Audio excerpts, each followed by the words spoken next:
Guys, Saturday, got my cousin out here with a sweet power shovel, and here's what we got so far. It's a big hole. So you can see why I didn't want to dig that with a shovel. A bunch of rock in there that we had to dig through, and then clay once it gets down in there. So we've got 1-inch supply line. Don't know which end of it's actually the supply and which end terminates. Confirm that 3/4 inch line is what goes out to the pasture, and I didn't think about it yesterday, but all you got to do to confirm that, since I had it cut off, is go try to turn the water on out there. Nothing to it. So plan is now we're going to cut into this, cut this apart. We'll put a vertical, just a little standpipe here for my my hose that goes to my camper. We'll put another one that comes up and goes here, and then somewhere in here we're going to figure out we're going to run line over here to the garden. So our plan right now, just to see which side the supply is coming from, I've got the water turned off. We're going to cut it, and then we'll go crack the valve on the meter there and see which side it comes from. That'll tell us a little bit more about it. So, and then we'll decide how I'm going to get to the garden. So, alrighty, let's do it. Well, here's where we're at. Turn the water on. The water's coming out of this one, and then we stuck a fish tape in there, and it dies right over there. And we're assuming 90s, and goes back towards the road. So, see my white paint line on the ground there? So that line dies about here, and it goes right back to that corner post. So, that end of the line we're just going to abandon. I don't need it. It goes right over here next to my camper, and then comes up. There's another water access. Now, I'm assuming what they got going on here is that this was a frost-free hydrant. That was the water supply to what used to be a trailer house here. And my cousin found what looks like a gas line. It's very loose and barely buried, thinking propane tank sitting over here somewhere running into the house. So he's digging, as you can see, nice little trench here, back to the garden. Got, I've lost it, frost-free hydrant laying around somewhere. I don't know where I put it. Anyway, we're gonna put that right over here by the garden. So he's gonna get that dug out. We're gonna run to town, gotta pick up a few more fittings than what I have on hand, and we'll start backfilling. So, man, it goes fast when you got this little traco. This would have taken me weeks to do by hand, but, you know, just a matter of, he's only been at this for, what, 5 minutes, I think. He's already almost done, so handy guy to have around, that's for sure. All right, that's pretty much done. So I'll put a ball valve in. I'll just show you right here. So see a little bit of line, see that red handle? So that way I can turn off the water. It goes out to the pasture if I have a break or a leak or something out there. So I'll get some sort of a meter can to put around that, and then I'll find some dirt somewhere around the farm, scoop up the tractor, and finish backfilling this. That's all that likes though. We got camper water hooked back up. The water's not turned back on yet. And frost-free hydrant over there by the garden. So very good. This all looks a lot better. It makes a lot more sense now than what was in there before. That looked terrible and didn't make any sense at all. So got that going. It's pretty cool. So we got to working and got busy when we were going to get all my parts. This storm that's sitting over us now, we could see it rolling in, and it looked like it was going to come right over the top of us, which it kind of did, and it looked like it was going to bring rain, which it did not.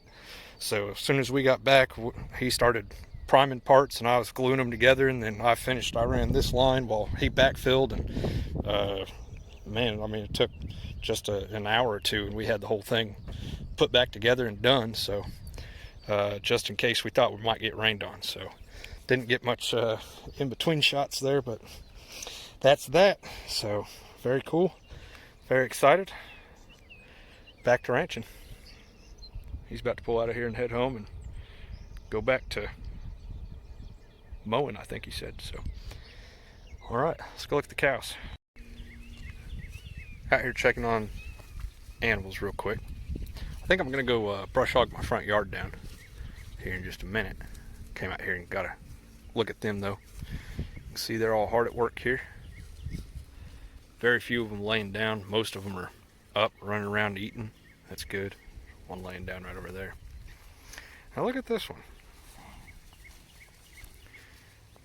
I'm not sure, but she looks better, a lot better. I mean, they've been out here for 1 day now, not even a full day, and gave them the wormer yesterday. Now, this one has looked kind of rough since I got her, and I suspected that she might be wormy. But I mean, one day of as much grass as she can eat and getting warmer, she's actually filling in quite a bit. I don't know. I'm surprised there's that much difference between today and yesterday. She may have actually been wormy, may have had worms.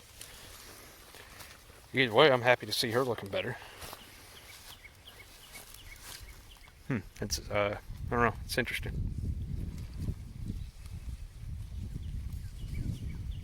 Now, and there's 27. Let's get a look at her. She still doesn't look real great, but going to town on that grass, though, that's good for her. And my uncle warned me that this time of year, and especially moving them to this grass, they kind of get the runs, just because they're switching feed, basically. And if they cough, and I'm standing right here, sometimes they just like projectile shit everywhere. So you got to be careful or you get painted. He had told me that, and then I was looking at some of them were really loose yesterday in the pins. There's no way to work them through there without walking right behind them. So I was a little bit nervous, but I didn't get painted, but I guess that can happen. Who's this one? She's big and fat looking. One thing that can happen when you switch them is they can get bloated up. They'll get a lot of gas. So that could be part of what's going on with number 12 over there, but I don't think so. It's number 9. She's got a good looking calf running around out here somewhere.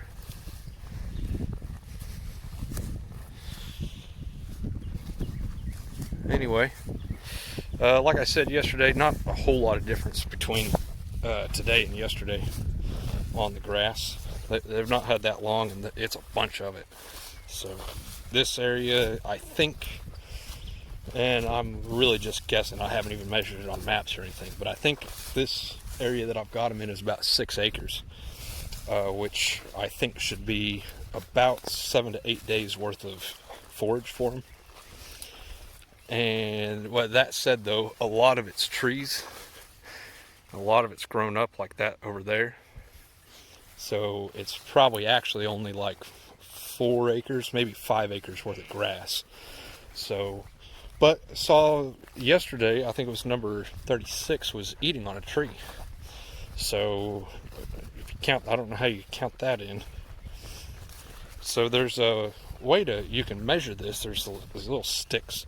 You kind of shove them in the grass, and it'll tell you roughly, it gives you a way to calculate how thick the grass is, like how full it is, and then you measure how tall it is, and you can calculate rough estimates of dry feet equivalent that's in the grass. My neighbor has one of those sticks. I need to get her to come out here and kind of show me how to use it and start measuring some of these spots out here in the pasture. Then I could get a better way to estimate. You can estimate then cows are going to eat about 30% of their body weight per day, per head, right? So I know I've got 48 head out here. The calves don't really count, or they're certainly eating some grass, but they're eating off their mother, and they're small. So 30% of a 60-pound calf is way less than 30% of a 1,100 pound heifer. This little area here, I don't know how well it comes out. You can see they've done pretty good on this, and this is where I first put them in, so they all stopped and ate right here as they were coming across.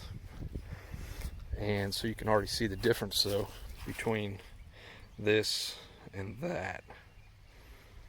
I don't know how well the camera picks it up, but it's obvious to me. So that's what we're looking for. I want to see, difference. I want all this to be eaten and all this to still be tall. Now, we'll let them get this till it's on average like 4 to 6 inches tall over here. And so for this first group, since I don't really know how much forage they have in here, I don't have any good way to quantify that. we'll just watch them until that's the case. And then once it starts to look like they're kind of picking it clean, then we'll move the fence. So the way that will work is I'll measure basically where this hot wire's at on Google Earth, and then that will give me the length. And then this is basically a rectangle, right? So then I'll be able to calculate and figure out how many steps I need to take that way in order to make this approximately 3/4 of an acre, which I think in this ought to be plenty. And then we'll watch them for a day. We'll see how they do on that. If they eat it all down to where it's all 4 to 6 inches, then we'll go ahead and we'll do that again. If they don't have it all eaten down, then the next step that I make, I'll decrease it to maybe 1/2 acre. And then at that point, if they eat it down too far to where it's only 2 or 3 inches tall or something like that, say, then I'll go to like 0.6 acres, and we'll just play with it every time I make a move going that way. By the time I get to the end of the fence here, at the end of this paddock, and then switch them over to the next side, I ought to have a pretty good idea of about how much forage this has and about how much I need to open up for them every day. And everywhere's a little bit different, you know. Like this has a bunch of roses in it here. And then there's some areas that just don't.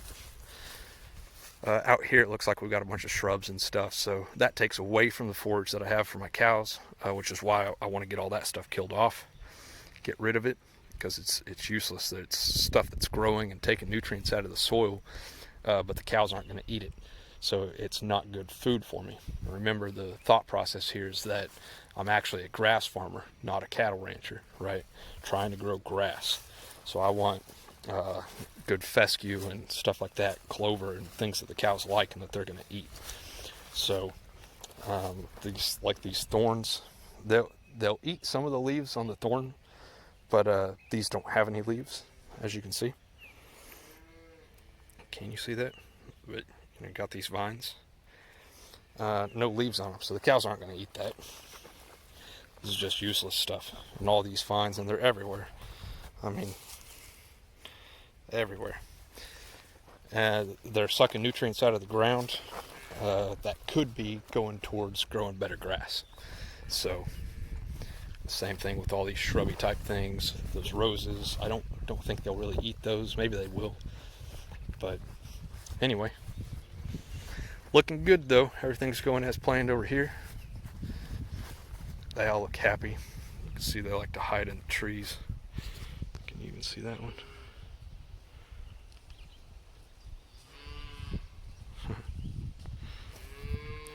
Like it in there, shade, and I think literally just trying to hide. It's like an instinct, right? It's the best way to stay away from predators is just to not be seen by them.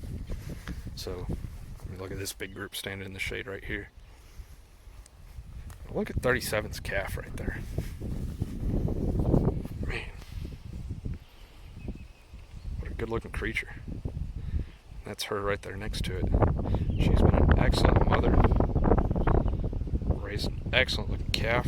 Just super happy with that. But number 2 right there. She's got a good looking calf too. She's one's kind of wild though. All my Charolais have done really well, and they're all raising really good looking calves. Really happy with them. So I think as far as replacements go and breeding stock, what I'm going to buy to replace the ones that I lost this year and a couple of them that I'm going to get rid of, I'd like to go back with more Charolais, I think. But, or at least Charolais crosses like her, even if they're crossed with Angus. But they've all just done very well out here. That light color too is better in the summers when it gets up into triple digits. They'll do better than these black ones. The black Angus, they're going to want to go stand in the pond and cool off. Charolais will still be out here working. So I think that's what I'm going to see anyway. Alright, I'm going to walk out here and just hang out with them for a little bit, and then, like I said, I think I'm going to go do some brush hogging. Alright, we got water turned back on. The can of PVC glue that I bought said that it needed 2 hours to cure. So we gave it 2 hours to cure. turn everything back on. I've got this valve turned off. Jeez, where'd that wind come from? This is what leads out to the pasture. So that one's turned off. I'll go open that here in a little bit, and we'll turn this back on. That way it can flush all the air and whatever out of there. Camper water's back on though. Tested the frost free over there, and it's all good. It works. No leaks that I can see. Everything looks good.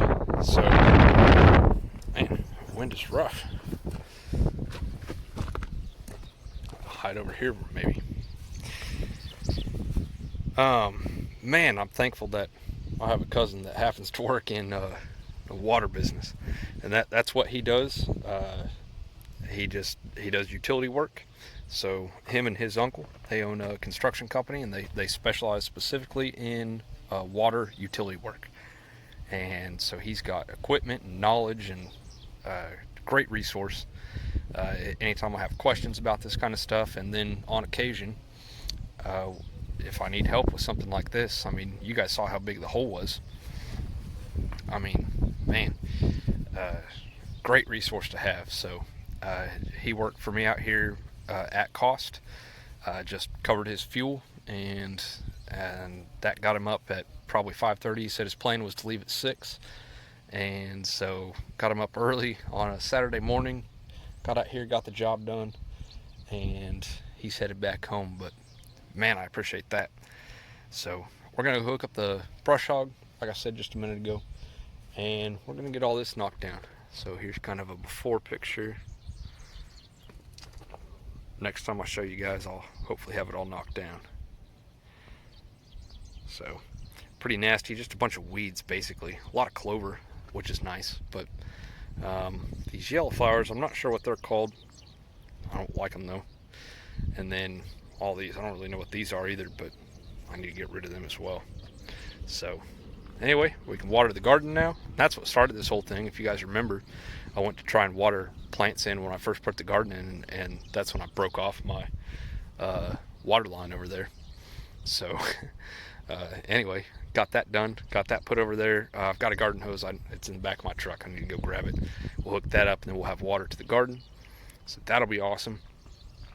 And you know, no big deal. I mean, it took him like 15, maybe 20 minutes to dig that trench with his little traco. That thing is awesome. Man, I wish I had one. But anyway, that would have taken me hours to dig by hand. So, all right. Well, let's go do some brush hogging. After mowing. So, it still doesn't look real great. My brush hog doesn't do a very good job. It's old. I can't get up here in these areas. I guess I need to get a weed eater, but it looks better though. If I keep this knocked down, hopefully I can get some grass to start growing in here. And if I can get Bermuda to grow in here, it'll choke out all this clover. And that's the plan anyway. Well, this isn't good. Shut the water back off. Water is pouring up right over here. You can kind of see the sand that it's kind of excavated. So that's probably where the leak is. It was a lot. So, okay. Let's see if I can figure out what just happened. Alright, so I've been working on this a little bit, just trying to figure out what's going on. Water's bubbling up from around the vertical part of this pipe. I don't know how well you can tell, but there's all this red clay. That's the stuff that we found about 4 feet down. That was the bottom layer of what we were digging into. So that's not a good sign. I think that means that the water leak is down on the trunk line, the supply line, and it's way down there. So my cousin left me this cool little hand pump. That was great. I was able to actually get this pumped out so I could see what was going on. That valve is closed, so there's not even water going to the pasture. Man, not good. We did something wrong. I did notice that all this was kind of sunken in and wet, and I think it was just filling up and coming back this way. But I went ahead and dug out this little trench here, thinking that maybe there was water flowing through here that was taking that dirt with it and causing it to sink. I wasn't real hopeful that that was it because of that red clay that I'm seeing in the hole here. So I went and turned the water back on. This hole did not fill up. That hole was bubbling water out. So it means our problem's over here somewhere. So I don't know. We're gonna have to get him back out here, I guess.